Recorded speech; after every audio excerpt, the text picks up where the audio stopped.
अस्सलाम वालेकुम दोस्तों, आज हम एक नए और बामकसद सफर का आगाज करने जा रहे हैं। ये सफर है हकीम उल उम्मत शायर मशरक अल्लामा मोहम्मद इकबाल के कलाम को समझने का। इकबाल के अशार बज़ाहिर मुश्किल और गहरे नजर आते हैं, लेकिन जब इन्हें गौर से पढ़ा जाए तो इनमें छुपी हिकमत, फिक्र और जिंदगी बदल देने वाला पैगाम सामने आता है। हमारी कोशिश है कि इकबाल के इन मुश्किल तरीन अशार को आसान, आम फहम और दिल को छू लेने वाले अंदाज में आपके सामने पेश करें, ताकि हर सुनने वाला इकबाल की असल सोच और फिक्र की बुलंदी को समझ सके।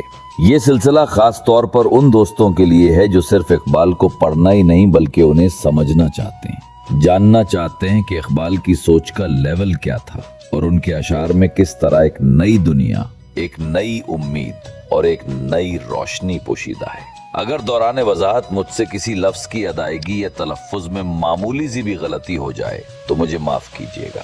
मकसद सिर्फ एक है कि हम सब मिलकर इकबाल के कलाम को उसकी असल रूह के साथ समझें और इससे रहनुमाई हासिल करें। तो आइए चलते हैं इस खूबसूरत इल्मी और फिक्री सफर की तरफ और आगाज करते हैं अल्लामा इकबाल के एक ऐसे लाजवाल शेर से जिसमें पोशीदा है फिक्र, जज्बा और जिंदगी का असल पैगाम। क्यों ज़ियाकार बनूं, सूद फरामोश रहूं, फिक्र फरदा न करूं, महवे गमे दोष रहूं। इकबाल सवाल उठाते हैं, क्या मैं अपनी जिंदगी बर्बाद कर दूं? क्या मैं नफा नुकसान को भुला बैठूं? क्या मैं आने वाले कल की फिक्र छोड़ दूं और सिर्फ गुजरी हुई नाकामियों और गमों में ही उलझा रहूं? यहाँ इकबाल हमें सोचने पर मजबूर करते हैं कि इंसान को मायूसी और माजी के गमों में खोकर वक्त जाया नहीं करना चाहिए। असल कामयाबी है आगे बढ़ने में, मुस्तकबिल की फिक्र करने में और जिंदगी को बेहतर बनाने की जिद्दोजहद करने में। अगला शेर, नाले बुलबुल के सुनूं और हमा तन गोश रहूं, हम नवा में भी कोई गुल हूं कि खामोश रहूं। क्या मैं बुलबुल के नगमे सुनता रहूं और कान लगाकर चुपचाप उसके गीत सुनता रहूं? क्या मैं भी एक ऐसा गुलाब बन जाऊं जो बस खामोशी से झूमता है और अपनी बात दूसरों तक नहीं पहुंचाता? इकबाल यहाँ अमल और इजहार की बात करते हैं। वो कहते हैं कि सिर्फ दूसरों की बातें सुनने वाला मत बनो, बल्कि खुद अपनी आवाज बुलंद करो, अपना पैगाम दुनिया तक पहुंचाओ। अगला शेर, जुरत आमोज मरी ताबे सुखन है, मुझको शिकवा अल्लाह से खाकमो बदहन, मुझे अपनी बात कहने की ताकत मिली है। मेरी जुबान में एक जुर्रत है, एक कुव्वत है। इसी जुर्रत की वजह से मुझे हिम्मत होती है कि अल्लाह से भी शकवा कर सकूं, यानी सवाल पूछ सकूं कि ए रब, ये हाल क्यों है। यहाँ इकबाल असल में इंसान के सोचने और सवाल करने के हक को उजागर करते हैं। वो बताते हैं कि शिकवा भी दरअसल बंदे की मोहब्बत और ताल्लुक की निशानी है, क्योंकि सवाल वही करता है जिसके दिल में दर्द और लगन हो। पहला बंद हमें ये सिखाता है कि माजी के गमों में कैद मत रहो, सिर्फ दूसरों को सुनने वाले मत बनो, अपनी आवाज बुलंद करो। इंसान को अल्लाह से भी सवाल करने का हक है, क्योंकि यही जुर्रत आगे बढ़ने और सच्चाई तलाश करने का जरिया बनती है। अगला शेर है कि कजा शेवा तस्लीम में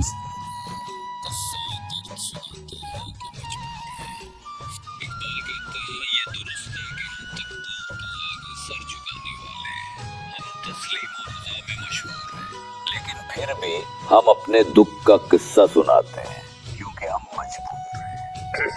यहाँ इकबाल एक बारीक नुक्ता बताते हैं, बंदा मोमिन का असल वस्फ है सब्र और रजा, लेकिन कभी कभी दिल का दर्द इतना बढ़ जाता है कि वो जबान पर आ ही जाता है। ये शिकवा कमजोरी नहीं बल्कि दिल की कैफियत है।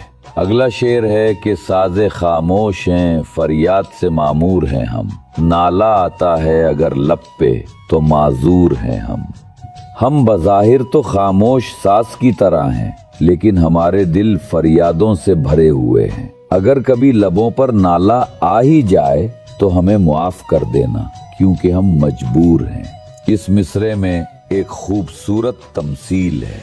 इंसान की रूह एक खामोश साज है जो बज़ाहिर कुछ नहीं कहती, لیکن اندر کے زخم اور درد اتنے شدید ہوتے ہیں کہ وہ خود بخود صدا میں بدل جاتے ہیں. یعنی فریاد ایک قسم کی روح کی سچائی ہے، نہ کہ بغاوت. اگلا شعر ہے کہ اے خدا شکوائے ارباب وفا بھی سن لے، ہو گرے حمد سے تھوڑا سا گلا بھی سن لے.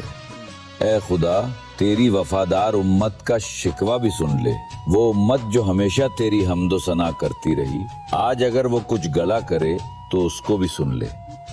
یہاں اخبار اللہ سے ایک خاص تعلق دکھاتے ہیں.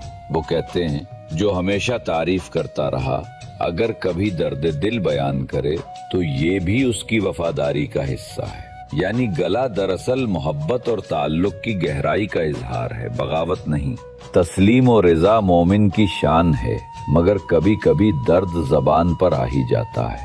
انسان کے دل کی کیفیت کو اقبال خاموش ساز سے تشبیہ دیتے ہیں، جس میں درد تو بھرا ہے مگر آواز دبی ہوئی ہے. اللہ سے شکوہ کرنا دراصل بغاوت نہیں بلکہ محبت اور وفاداری کا اظہار ہے کہ اے رب ہم تیرے ہی ہیں، اسی لیے تجھ سے اپنے دکھ بیان کرتے ہیں. دوستو، یہ تھا علامہ اقبال کا شکوہ، ایک ایسا کلام جس میں امت مسلمہ کی عظمت، قربانی اور حوصلوں کی جھلک ملتی ہے. یہ تھا شکوہ کا پارٹ 1. انشاءاللہ اگلی ویڈیو میں ملاحظہ کیجیے گا پارٹ 2. ہمارا مقصد ہے اقبال کے مشکل اشعار کو آسان اور عام فہم انداز میں آپ تک پہنچانا. اگر ویڈیو پسند آئی ہو تو کمنٹس میں اپنی رائے دیں اور لائک، شیئر اور سبسکرائب کرنا نہ بھولیں. چلیے راجہ مشتاق کو دیجیے اجازت، ملتے ہیں اگلی ویڈیو میں ایک اور خوبصورت شعر کی تشریح کے ساتھ. تب تک کے لیے اللہ حافظ.